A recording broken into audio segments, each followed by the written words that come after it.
একটা কথা বলবো, ওটা আমার গ্রামের সম্মেলনীয় অনেক বছর আগে, তাও তো মনে হয় 3, 5, 6, 7 বছর আগে আমি যাই হোক।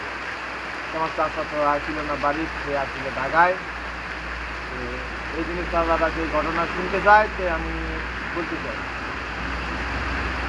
আমাকে এখানে একটা মার্ডার হয়েছিল দলবাজি নিয়ে, সেই মার্ডার কেসে মনে করে এটা নিয়ে ঘটনা হয়েছে। এই নিয়ে খুব দৌড়াদৌড়ি হয়েছে পুলিশের জন্য। আমরা একটা গুনে গেছিলাম, মনে কর কারো নাম ধরবো না, এমনি কবু গুনে গেছিলাম নদীর পাড়ে, দেখা যায় রাত কাটাইছি কষ্ট। কেউ আলু খাইছে খিদার শোধনে, আবার কেউ বাড়িতে চাউল নিয়ে যা খিরে এনে খাইছে। তখন শীতের সময় ছিল, হ্যাঁ শীতের সময় ছিল। আর আমি আসছিলাম আমার বোনের বাড়ি, রাজার আলে খাইছি। খায়াতে আমি ওকে দেখতে গেছিলাম, যা দেখি কেউ মনে করে কুত্তার লাগছি, তা আছে কেউ কীভাবে ভিতরে কোনো ঠিক ঠিকানা নেই।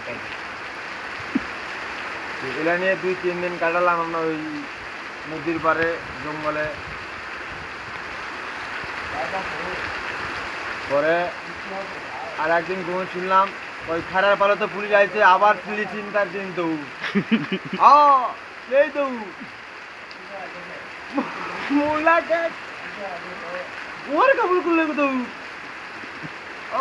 দৌড় নাকি বলো, খুলে গেছে একবার ইয়ার। সেই জায়গাটা পরে কোথায় পুলিশ আসেনি, ঠিক আবার ইটেল কথা আমরা আবার আইলাম। আইসা দেয়া সেই জার্মানিতে আবার ওই খায়া পড়ে গেল। ওই যে কুত্তার মতো রাজার আলে দিন কাটায়, কুত্তার আলে রাতে ছুটে গেল।